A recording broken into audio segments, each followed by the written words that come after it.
Hi, everyone, and welcome to our meetup of boosting your productivity with AI-driven workflows.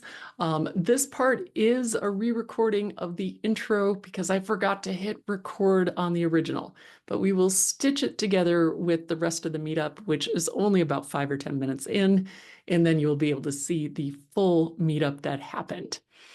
Okay, so this meetup is being brought to you by Marketing Frontier. That is me, Melissa, at marketingfrontier.ai, and we can help you. We are your partners with AI integration. We help with use cases, training, tool selection, process optimization, change management, and integration support. We took a brief poll about what workflow would you most like to automate, and if I recall correctly, content marketing was top of list, and then there was also some data and automation activities there. Okay, so the things that we are covering in this meetup. So why workflows? I mean, I thought we were talking about AI, so why are we sitting here talking about workflows? We are going to take a quick sneak peek at process mapping, including decoding all of those symbols that are under the drawing function in popular programs like the Office Suite and Google.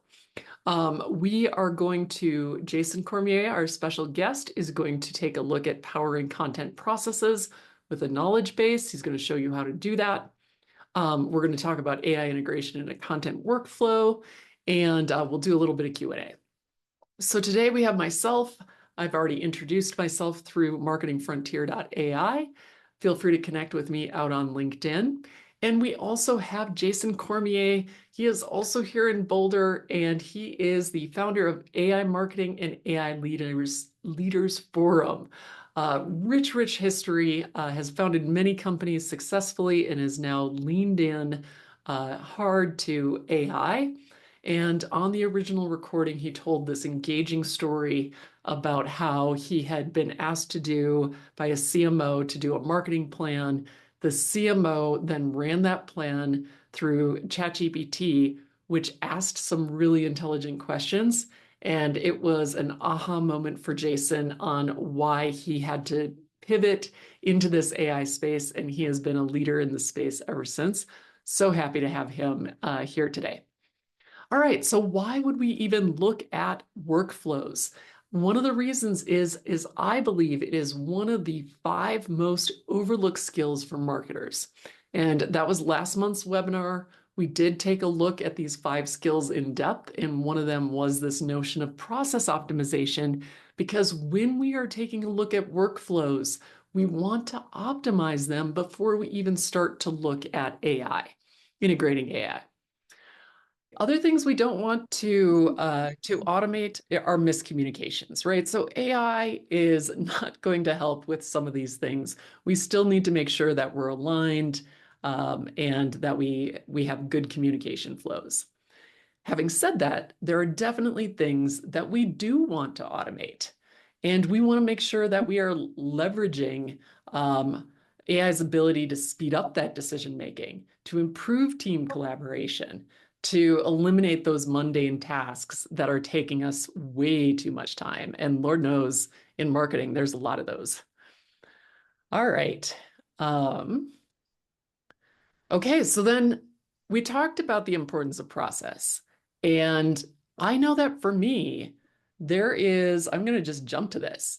There is something that I see all the time in the shapes section of our software, right? And this is found in PowerPoint, it's found in Word. And these are actually, if you just thought they were a bunch of random shapes, these random shapes take on meaning when it comes to process mapping. And I'm going to show you a slightly more abbreviated set of these, but I did want to display this full set, and feel free to take a screenshot or whatever you're going to do to get a sense of what these different symbols mean when you go about process mapping, because there's a start, there's a decision point. Hang on here. Okay, so then this is the abbreviated slide, because I thought that last one was a little bit overwhelming. A more condensed set of symbols that I thought were more appropriate for marketers. And you can see here, I think the connector line is pretty clear. You have an activity, you have a decision point. So I thought, well, what better way to teach process mapping than with a process map? So we've got, how do you go about mapping your workflows? Well, first, identify your process, and then you need to gather all the information about the process. That includes inputs like a creative brief, an output, like what's the output of that is probably a decision, an action. Who are the people involved? And what's interesting about when you go through this process mapping activity is you find out how complex your processes really are. And what I mean by that is when you really start thinking about all the people who are involved in something like creating a creative brief, all the people who are involved in decision making, the delays, where do things stop along that process? All of a sudden, you really get an idea of what's going on.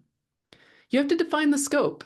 So what are your start, ends, and stop points and the steps along the way? And although this seems straightforward, I want you to think about getting to the airport. Where would you start that journey? Would you start it from the time that you got in your car?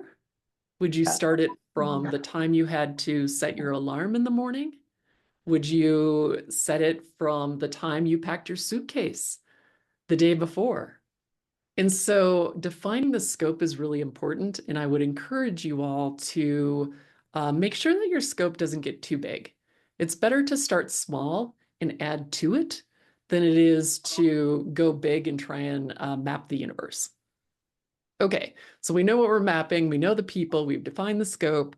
Then you just go ahead and you outline all of those steps along the way that are required to complete the process. And you start to document the process, and that's where all those fun shapes come in, whether you do it in PowerPoint or Miro. And then, of course, you want to validate that because many processes involve either other people or other departments, and they might have some adds for you, some additions, some things that they'd like to add. And then this provides you an opportunity to analyze and to improve the process. And it's really this stage, analyze and improve, that's so critical when we're talking about AI, because AI can fundamentally change these workflows. And we're going to take a look at a couple of them and how they change with AI to see how it compresses these workflows and why it's so necessary for us to reinvent the workflows. Okay, so I just went ahead here and the only other thing I wanted to point out on this diagram, and it's one we shared last month too, is this notion of wait states. Because I feel like in marketing, so this is an example of just somebody creating a piece of content, and you can see how it goes through the stages, is how long stuff sits in wait states, how long it sits in inboxes. And so as you're thinking about AI automating, for example, the writing or the creating the images on the slide, if you don't address those wait states, it's still going to take you about the same amount of time to bring that piece of content to conclusion, uh, which is just another reason why we spend our time mapping our processes to surface those, to visualize those, and figure out how we can address those. So then this is just an example of how we could compress that versus the previous one. You see we have all these wait states between copywriting and graphic design. This notion says when we start to align people around the same piece of work at the same time, we can eliminate a lot of those wait states. All right, that was a little heady. Thanks for hanging in there. Now I'm super excited to turn it over to Jason, and he's going to walk us through his knowledge base builder. Awesome. Thank you so much, Melissa. It's so interesting I think about a lot of things when you show like the process and a really wise person once told me, you must first go slow so you can then go fast. Mhm. And I feel like a lot of times we'll sit and look at processes and be like, I have to take some time to do this. And the answer is yes. And for all the right reasons, right? Right. So I appreciate it. Yeah, and then just the whole wait states. I mean, that's interesting. Sometimes I feel like my whole life's in a wait state. All right. Okay. I know it's not therapy here. Okay. So anyway, I'm picking up a little feedback. So if you guys, anybody who's not muted, I'll just please ask, I'll request that you can mute yourself so I'm not hearing you breathe or sneeze or whatever. This is just, the world we live in on Zoom, right? Anyway, thank you so much for the opportunity to share. I think, when I look at your process mapping, one of the areas of focus that I think that this pertains to is the second step that you showed. So, right, you talked about identifying the process first and foremost, but then at that point, it's about gathering information. And I feel like what I'm about to share with you is very much connected to this. And so this key concept of identifying the data is kind of where we begin. And I heard the other day I was listening to like a Salesforce agent force tour, and this concept of that I heard all these folks talking about, their keynote speech at this event. It was what was said that really stood out to me was that when you unlock data, you unlock value, right? And so it's like, okay, cool. What do you mean data? And so this is where things start to get interesting, because I feel like for many of us, it begins simply with like the data that is sitting in our brains right now, right? It's like we have all this information, our human experience, our subject matter expertise. So much of this is in our heads. And it's like, we got to get this stuff out so that we can take great advantage of what AI offers, right? And so what I'm going to share with you today is, part of my framework at the AI Marketing Forum is what we call mutual intelligence. And it really starts with you as the expert, your expert intelligence, right? And you want to be able to take your expertise and you want to bring it over into what we call directive intelligence. And that's just how you direct AI to do what you want it to do, right? And so one of the things that I want to bring up is that, hey, let me see. Okay, good. Biller's muted. So on what I want to talk about today is I want to talk about data in the context of three buckets, right? And so these three buckets are, as you can see, there's information gathering about you and your company, obviously about your customer, and then even your market. And so I'm going to walk you through an example today of creating an AI knowledge-based document. We'll talk a little bit about like, well, why do you need this? And I'm just going to show you step by step what a process looks like with ChatGPT in particular, but you could use it with Claude or Gemini, pick your LLM. So the first thing I want to bring up is that, there are all these frameworks out there that we can leverage in terms of how we use AI. So what do I mean by frameworks? Just thinking about what Melissa has been talking about, Agile. Agile is a framework, right? Think about how much knowledge and information is about there on the internet, what ChatGPT is indexed about Agile, right? Could be Agile marketing, could be Agile. I mean, gosh, there's so many flavors of Agile right now, right? But my point is, what if you could actually introduce a framework, a body of knowledge of like proven, processes and methods as part of your prompting and as part of your AI knowledge base. So in other words, the information that's in your head, all this data that you have, let's say about you and your company, wouldn't it be cool if you could join that to a framework so that you can really start to put some real value together? Now, don't worry if this sounds abstract. I'm going to get to an example here, right? So the process is, let's say we're using, let me give you an example I'm actually going to use. Some of you may have heard of a unique mechanism, right? Or even just a value proposition. Well, you could argue these two things are frameworks, right? Frameworks for how you go to market, right? So for how you position yourself, your company, in a way that is attractive to others. What's unique about you, your quote unquote unique mechanism. That's a framework. And so the way the process works here is that we use an initial prompt with a framework. We run that through AI, as you can see. Let me just, right here. And then we do what I call interrogate and iterate. And so I want to talk about just this piece right here for a minute. And this is just a standard practice that I like to teach when it comes to using AI in general. And that is the idea that, the nice thing is you can interrogate AI. Interrogate sounds kind of like, well, geez, that's aggressive, Jason. I don't want to be interrogated, but guess what? Like we can do that with AI, right? And we can iterate. And the concept here is that, I like to refer to an 80-20 rule where you know how it is. You'll put something into AI, you're looking for a certain answer or whatever. It starts spitting out a bunch of stuff, and your immediate reaction is like, oh my gosh, look at all this. And then you realize really quickly, geez, about 20% of this is actually really good. But 80% is just like meh. It's garbage in a lot of cases, right?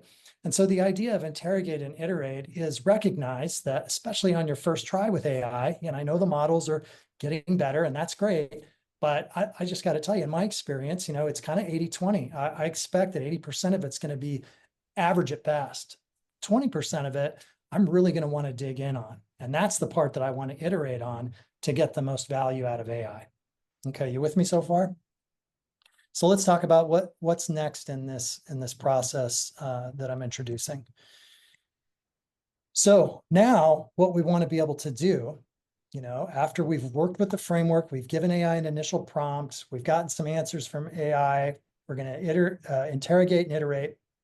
Now what we want to do is take that output from AI and we want to turn the output into an AI knowledge-based document, right? So I am going to, before I continue on this path, I'm just going to get out of this. I'm going to share what this actually looks like. So here we are. Here's a framework. Let me just zoom in. I'm a big fan of zooming in as my eyes are over 50 years old now. Okay, so let's just focus on the bucket of you and your company. And let's decide the framework that we're going to do for this example is a unique mechanism and a value proposition, right? We're going to call these our framework. And then let's go ahead and use an initial prompt that we're going to put into AI. Easy enough, right? So what I'm showing you here is what I call an initial prompt, right? With data needed. What do I mean by that? So here it is. So this whole thing right here is a prompt, right? I want to define my unique mechanism and value proposition. Here's some context. Okay, so clearly this is like, these are blanks that you would fill in, common approaches in mind is my different approach or methodology, why my approach works better. And by the way, you could look at these blanks and be like, gosh, Jason, I don't even know if I have the information about my own business or my own efforts to fill in these blanks. Well, guess what? You can have conversations with ChatGPT. You can do search, right? You can collaborate with AI to help you fill in these blanks. But for the purpose of my presentation today, by the way, you give it context, and in the end, this is what we're asking. Ultimately, the prompt comes down to this: give me a name for my unique methodology or approach. Help me clearly articulate, how my process works as a business, 3 to 5 steps. What are the specific advantages of my approach and what it offers over alternatives, right? So let me just scroll down here. And now what I'm showing you is I'm pretending as if I actually filled in the blanks to this prompt, right? So at this point, what I could do is I could just, by the way, I'm just using this as an example, but I could just, take this whole thing, right, copy it, and throw it into ChatGPT. I think it's funny, Jason, how the toughest part of this is the copy paste. I mean, come on, right? So yeah, so I'm going to go ahead and just paste it in here, right? I say that a little tongue in cheek. I don't want to derail you, but as you're doing this, I No, say you're that a little absolutely tongue in right. cheek, but I find like I still like AI spits this stuff out so fast and I spend so much time still on formatting. It's kind of crazy, really. It totally is. Yeah. Okay. So anyway, I copy it, right? I'll go ahead and hit return, but we don't need to sit around and wait for what it does because I'm going to show you that anyway. All right. I'm going to go back to this and just as review, because I know some people can follow this really easy depending on how your brain works. And some people are like, oh my gosh, you're fire hosing me. This is way too much. And so that's why I'm just, coming back here. I want to review. We just talked about focusing on the bucket of you and your company, right? Talking about what is your unique value proposition, what's your unique mechanism, right? That was the framework. I showed you the initial prompt. I showed you I just pasted into AI. Now, what I'm not going to do, because for sake of time, I'm not going to look at this output and interrogate and iterate on it. But what I want you to assume is that I did this. Like it gave me output. I'd use my 80-20 rule. 20% of it was really good. Okay, cool. Now what? How do I actually turn this AI output into an AI knowledge-based document? Well, let's go back to this. Let's see. Okay, so here's actually the output that it gave me. Let me just, so it said, here's a concise strategic breakdown tailored to your requirements. Name of your unique methodology. Hey, check it out. It gave me a name, NeuroSync Leadership System, TM. It gave me a clear articulation of how NeuroSync Leadership System works. Here are the steps, right? Sweet. Here are the specific advantages over alternatives out in the market. I love it. Oh, hey, here's my concise, unique value proposition, right? So I've got some real messaging I can use here. And then it describes a visual representation of my unique mechanism. We shall call it the NeuroSync wheel. And, pretty sweet, right? So let's assume I looked at this and I went ahead and interrogated AI. Hey, why'd you call it this? And I don't really understand that. And then I iterated on it a few times. Well, and then I got this thing to a point where it's like, okay, I'm feeling really actually pretty good about this. Now what? Now, what I want to do is make this an AI knowledge-based document. How do I do that? Well, there's a couple ways to go about it, but I suggest you simply go over here and click download as a PDF document, right? Okay, let's head back to our slideshow here and see what is next. Okay, so we've got this thing as a knowledge-based document. What now? Now what we want to do is start really using it. And this is where AI gets really super useful with system prompts. Now I want you to understand this is a thing that I specifically use. I wouldn't say this is a standard, but for the purposes of training, I like to delineate the difference between what I refer to as an initial prompt and a system prompt. I refer an initial prompt as something that, most people are doing, right? Sometimes an initial prompt, it's just people using AI like a search engine, right? They're not thinking about frameworks. They're not even, their purpose might even be kind of scattered, but they're just using an initial prompt. From there, they go straight into AI. Maybe they'll interrogate and iterate, but maybe they won't. Maybe they'll just take what it is and they just go off. Now, what I'm interested in doing is helping you use AI better than 95% of the population. That's my goal. And so once you create an AI knowledge-based document, now you can do what I refer to as a system prompt.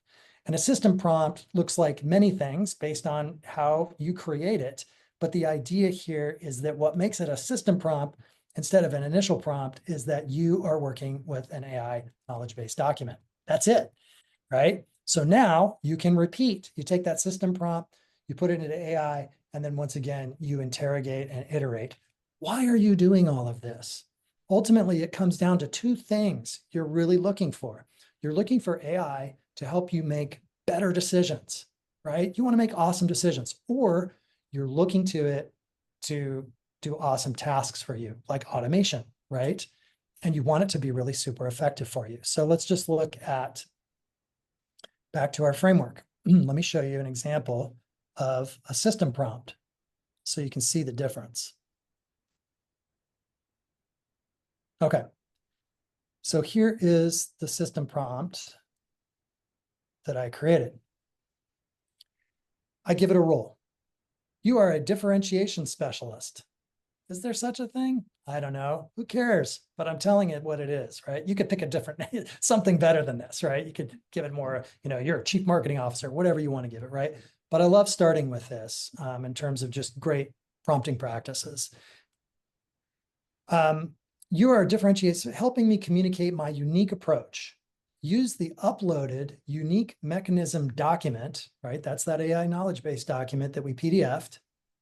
And I'm going to upload it in the prompt, right? And then I'm asking it to do these things. Create explanations of my methodology that highlight its uniqueness. Develop comparisons that demonstrate why my approach is superior. And then this one, I really like this one, you guys. Craft messaging that justifies my value-based pricing. What if I'm asking for a lot of money? What if I know I'm expensive compared to others in the market? Cool. Well, how is that justified? And how can AI help me articulate that? Always focus on my proprietary process and the specific outcomes it delivers that others cannot. And then just so you guys know, this is like my favorite question of all time in most of the prompts that I use.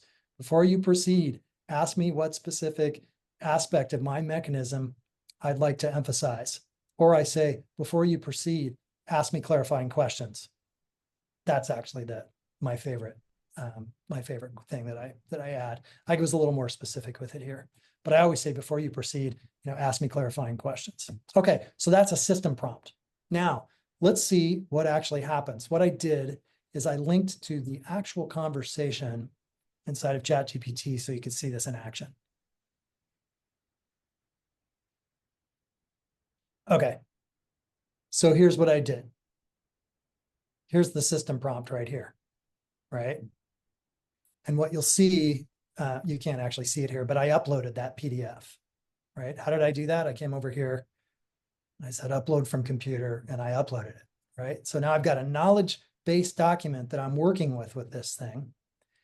And it says, before we proceed, please specify which particular aspect of your NeuroSync leadership system you'd like to emphasize most clearly, right? So here's my conversation. I say, hey, I want a justification of my high pricing for the value it offers. That's what I want to get into. And then it proceeds. Here's a clear and persuasive justification for your premium pricing. Oh my gosh, I love this stuff. And it continues to go through, all these reasons. You accelerate results faster, sustain behavioral change, quantifiable evidence. And then here's the summary, right? In short, you are awesome, right? So, what I want to share with you guys is like this is it, right? And you might look at this and think, well, geez, I thought, maybe we could talk about, doing an automation or, something that was really sophisticated and agentic. And I would say to you, yes, please do that. But I would also say to you, like, back up, first go slow so that you can then go fast and start building your AI knowledge base based on you and your company, based on your customer, based on your market. And remember, you have at your disposal this amazing range of frameworks that you can tap that you already know about because you're already an expert at something, right? So leverage those frameworks and get to a point in your AI practice where you're doing this stuff and you're not just leading with an initial prompt and modifying from there, but you're actually creating system prompts with AI knowledge-based documents. And then, of course, when you go to create custom GPTs, for example, guess what you're going to use for that knowledge base? You're going to use those same AI knowledge-based documents. And AI is just going to become more and more valuable for you. And you're going to be able to tap a lot of the same resources to your greater good again and again. Yeah, what I love about what you're saying, Jason, is that you're really starting to segment out layers within this notion of automating a workflow.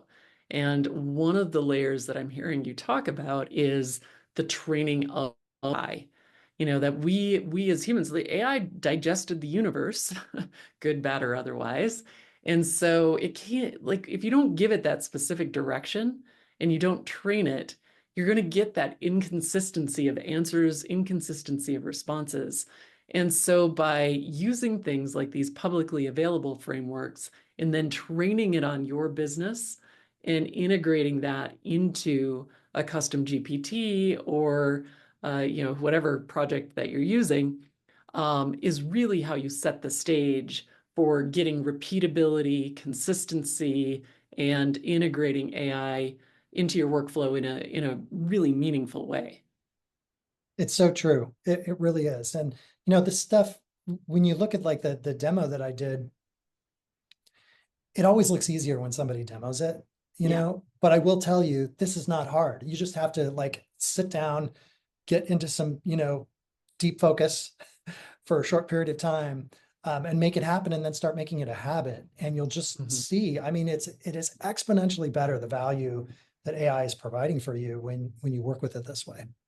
Yeah, great. Well, we've got a question in the chat, and it says, is the reason most of the workflow is outside of the framework just the technical barrier to entry? I'll let you ponder on that. It's the reason most of the workflow outside the framework, just the technical barrier to entry. I want to make sure I understand that question a little better. When I talk about the framework, there are many frameworks, right? So there's the method, which I demonstrated, Mhm. and then there are the frameworks that you can pick and choose from that become part of that method. So I don't know. I'm not sure. Christian, feel free to clarify on that question, even if you want to come off of mute, so that I can help answer it in a way that's more meaningful and valuable for everyone. Yeah, sorry, can you hear me okay? I don't have my Yeah, headset today. yeah. All right. Yeah, so I joined late. I missed your description of framework, but like in the engineering space, I'm assuming you're using the same word. Like the framework has these agents and APIs and stuff to interact with your resources and the LLMs at the same time. Is that Hmm. uh, similar to what you're talking about? No, I'm talking about framework, like you're familiar with the agile framework, right? Oh, okay. So Yeah, like, yeah, yeah. So lean that's or what I mean. agile or whatever you're using. Yeah. Exactly. And you Okay. can, the nice thing is, the idea with this is to recognize that there are proven processes. There's all kinds of knowledge that is available to us that ChatGPT has access to. We don't have to study up on agile or a particular framework that we believe in to make sure that we're using it well. What we need to do is introduce it as part of our process of collaborating with AI, so that we can rely on AI to tap that framework to make sure that we're getting more value out of whatever outcome we're seeking. Okay. So that arrow going from the framework to the initial prompt, is that so you're using your framework to inform those knowledge based documents? That's exactly right. So it's Okay. the framework, so if I said, for example, as part of my prompt, even to ChatGPT, you are an agile marketing expert who leverages the agile framework, better than anyone, or whatever. I'm already invoking, to a degree, all of this information about agile and agile marketing that ChatGPT is now bringing into that conversation, versus just, hey, you're a marketing expert and I want to produce, a project plan that, that I can export into Asana. Okay, that's valuable, but it's a night and day now between, like, oh, I've told it, let's leverage the agile framework here, right? So you can start to get creative and think about all of the frameworks about, right? If you're a marketer, you might be familiar with StoryBrand as a framework. Donald Miller, you might be, there's jobs to be done, even if you're like product development. And I've built custom GPTs that are jobs to be done focus, that use all kinds of, knowledge in a knowledge-based document based on where I actually want to direct it. So it's fascinating. I mean, I feel like I could talk about this forever, so I'll be quiet because I know there's Yeah. lots of questions. Well, Yeah, I no, that's think a there's, great insight though. You're kind of loading it with context to say, speak in the language of my organization and like be aware of our processes. For sure. Yeah, cool. Thank you. yeah. And I want to add on, I loved the word invoking a framework, and that if you aren't aware of those frameworks, you can also use AI to surface that. So I am in whatever your context is, B2B, B2C, and I would like to know decision-making frameworks that are appropriate for my context. And then AI will list a handful of those, and then you can invoke those. So it's not like you have to come to the table with knowledge of a lot of these frameworks. If you have something in mind, you're like, oh yeah, Porter's Five Forces or whatever it is, you can certainly apply that, but then you can also use AI to surface those frameworks. So I'm gonna, Jason, we've got one more question I want you to, or maybe you could just address it in the chat. It talked about, is it better to have one master knowledge base for your business or separate areas such as unique value prop, brand guidelines, and audience targets? So generally speaking, I'm a fan of many different things that as opposed to trying to pack it all into one. And the reason I say that is just from experience in working with custom GPTs. Mm-hmm. It's really easy to think, well, I can include this, that, and the other thing. And I can max out the 8,000 characters and the instructions. And now, wow, I can upload 20 documents now. Sweet. And each can be 1.5 million words per document. I'm going to load books in here. And you think you can do all this stuff and you load it up, and then all of a sudden it starts acting really stupid. Mm-hmm. And in my experience, the way to avoid that is just keep it focused on a single thing, right? Have one knowledge-based document that's just focused on, your brand pyramid or It's true. It's true. I feel like sometimes AI is like people. You can't overload a person, you can't overload AI. So now we're going to segue into integrating AI into your workflow. And I'm going to try and integrate some of what Jason taught us about as well. So when you're thinking about, okay, how would I identify an area to use a knowledge base? I like to try and narrow in on those that are time-intensive tasks. So Jason, when you were going through your model, you picked a fairly time-intensive task. It would have taken a long time to have drafted a unique value proposition, to have surfaced a lot of that information that you surfaced very quickly. Identify your low satisfaction areas. So what do people not like doing? And that's often ripe for integrating AI and injecting AI into your workflow. And repeatability. How often do you have to do this thing can be a measurement. There's one that I didn't put on here that I'd like to mention, which is risk. And I would advise being, the more sensitive the information, for now, maybe the less I would advocate for truly integrating it into your AI process. If you're dealing with personally identifiable information or very highly sensitive information, maybe don't start with that area if you're just getting started. So these are just some ways to identify those processes that you'd like to start with. All right, so now I actually want to take a look at how a workflow starts to change when you inject AI into a process. So this is a blog to a newsletter post, and worth his or her salt could go through these steps step by step and could really follow this flow pretty easily. We generate our content, we generate our images, we build the newsletter, and then we go through an approvals process and we either deploy it or refactor it and then deploy it. All right, so now we might do something, and now this is moving more into the automation piece. So you might actually be able to set up an automation. This one is through make.com.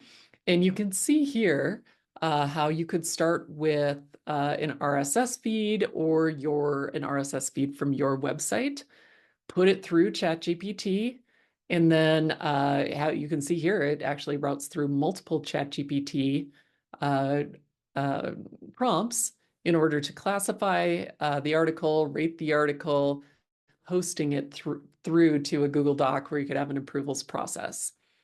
And I don't really want to focus on the automation so much as the impact of a process like this on automation. And if you are interested in this automation or this type of automation through make.com or Zapier, there's tons of videos out there.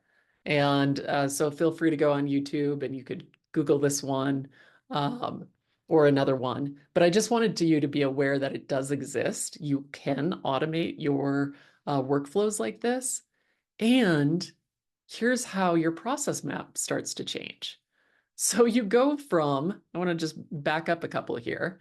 You go from a handoff where each of these represents an individual person, and you have editorial standards and you have brand standards, to something where AI has those standards baked in, via a knowledge document that Jason was talking about, via custom GPT. And all of a sudden, AI can start to create the newsletter, create the graphics, maybe even put it into, you saw MailChimp was part of that automation, maybe put it into the newsletter, perform some of those quality checks. Now, you would still need the human to approve it. You still might need revisions, but then you might be able to have AI to schedule it. And so what I want to focus on here is, there's a lot of fear around what happens to the people.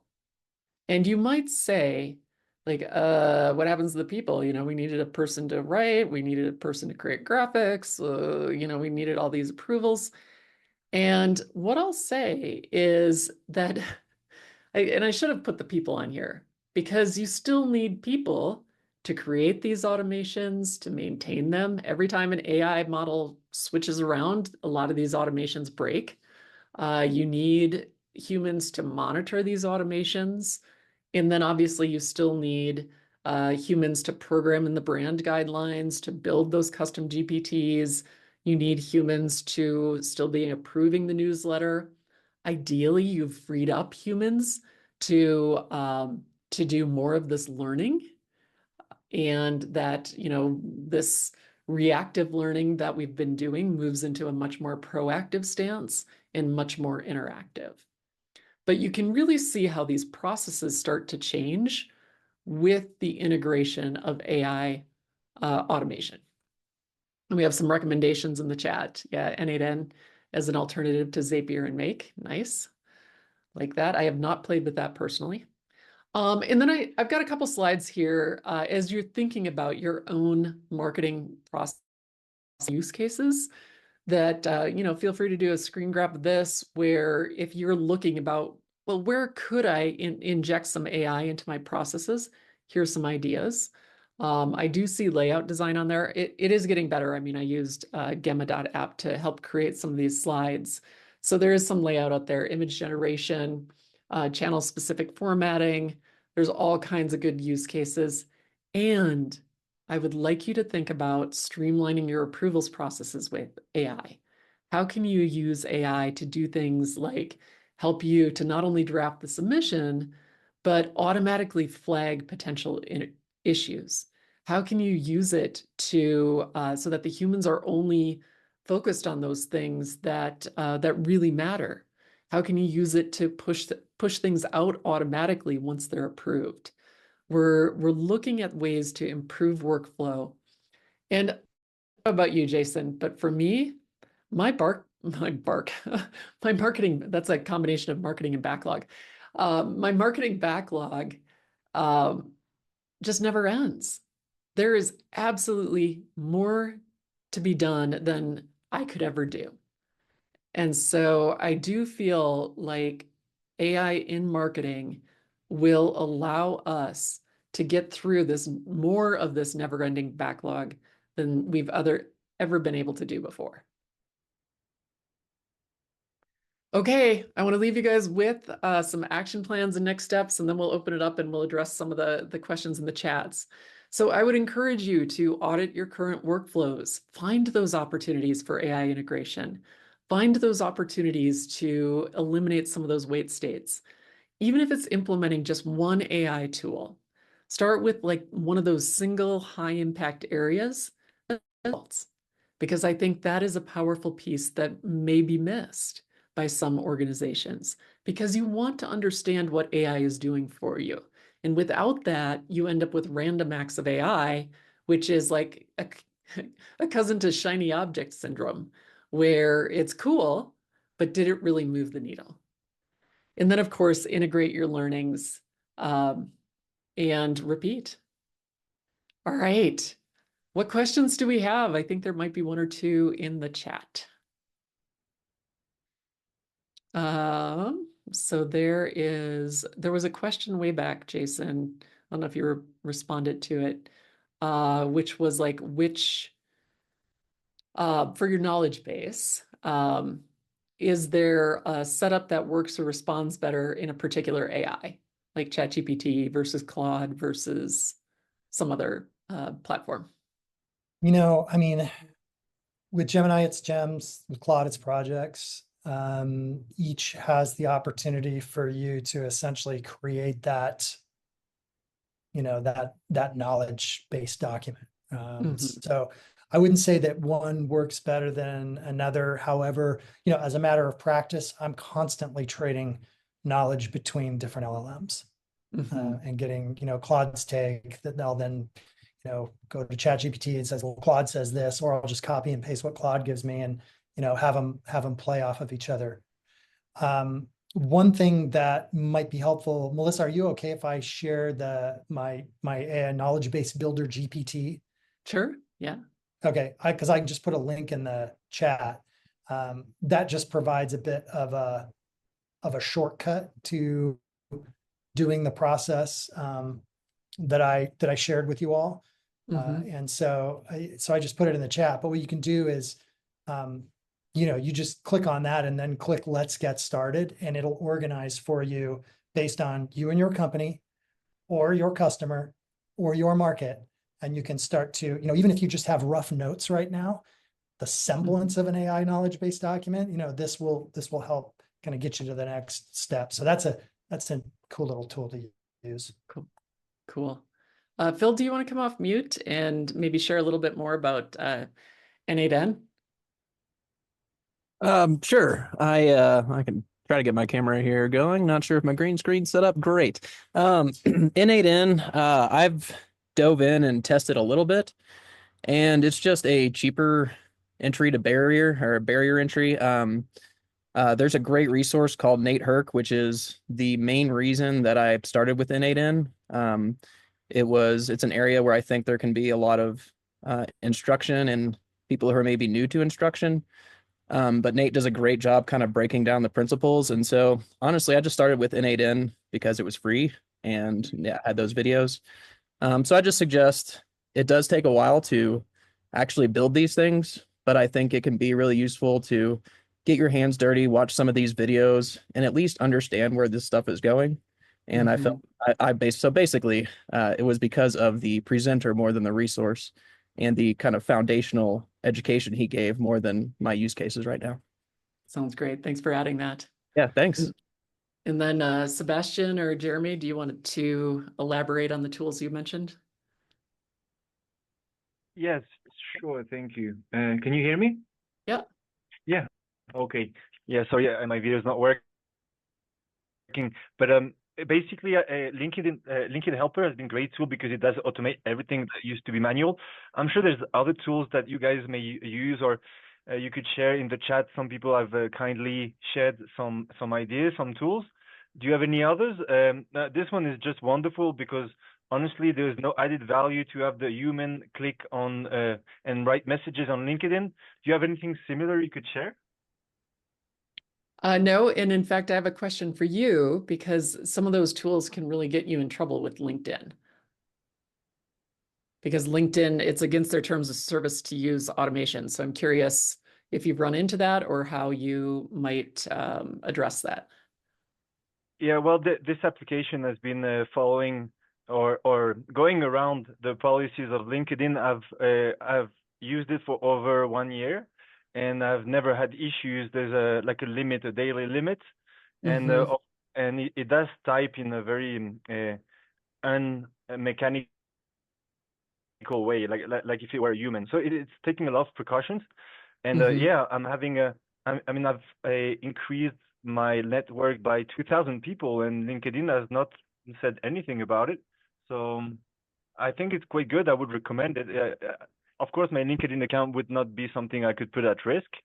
So Yeah. I think it's good. But I was referring to LinkedIn and other marketing platforms. What you could recommend in general? Oh, yeah. So I think there's some in the chat. There's the make.com, there's Zapier, there's N8N. Um, Chris, I don't know if you want to come off mute. You've always got a, a lovely group of automation tools. Well, thank you. That's very kind. Well, I was just typing in that HubLead is the automation tool I use from LinkedIn. I do not post to LinkedIn from anywhere else because LinkedIn jail is real. Most tools that are not, well, all tools will be found at some point, and I don't want to be the one that gets put in LinkedIn jail. It's just too much for my business. So I use HubLead that syncs my messages from LinkedIn back into my HubSpot CRM. That way I can continue to do tracking. Not quite the same thing as you guys are talking about. Zapier, us old farts, we've been using Zapier for probably 20 years. So that's kind of my default just because it's the tool that's been in play for a long, long time. Make.com that was shown today, that's a marketer's favorite. Makes it nice and easy. Lots of drag and drop. It's really simple, but the simplicity will obfuscate some of the details that you can get into. But it makes it really nice. If you've got a nice standard kind of marketing thing, sales, business function, it's great. But where others like N8N Best, lots of complexity to it, as someone mentioned a little bit earlier. So it can be intimidating to start with. However, you can actually download N8N. So for secure environments, maybe you're in the pharma space or banking, finance, you can actually download that and use it on your own servers. The cost of entry is obviously a lot smaller, as was mentioned. All three communities have tremendous, tremendous communities. So start watching videos, join user groups, just fantastic. So start to dig in, play with each of them, see which ones you like. They integrate all of them with everything, which makes it really nice for all of us. All right, I'm gonna move us along because we've got one precious minute left and we've got a little bit of content. So there's the upcoming events. Hit our meetup.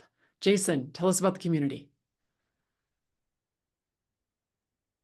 Yeah, the community is free to join. And so you can just go to aimarketingforum.com. And the first thing you'll see is join the free community, or you can go straight to it here using this QR code. And you're also doing a workshop, right? I am, yes, I'm doing a 3-day challenge. So 3 days of building custom GPTs. Woohoo! You got to love it. If you go to mutualintelligence.ai, you'll see that you can register there. That is not a free thing, but boy, the value that you'll get for the money, if you're interested in this kind of stuff, is going to be stellar. So yeah, thanks for allowing me to talk about that, Melissa. Absolutely. And before you sign off, just know there is more free AI goodness at marketingfrontier.ai. We have just released a 30-page ebook on enterprise integration. It's 30 pages, but it is full of pictures. So it's not as heavy as you might think. And be sure and tune in to Marketing AI Radio, where our AI hosts are discussing the marketing AI topic du jour. And be sure and keep in touch. Both of us would love to connect with you, and we look forward to seeing you at a future event. So thank you so much for joining us today, and happy AIing. Just such a pleasure to to have you here today. Awesome. Thanks, everybody. Thank you so much, Melissa. I appreciate you having me on the show here. Absolutely. Adios, everybody.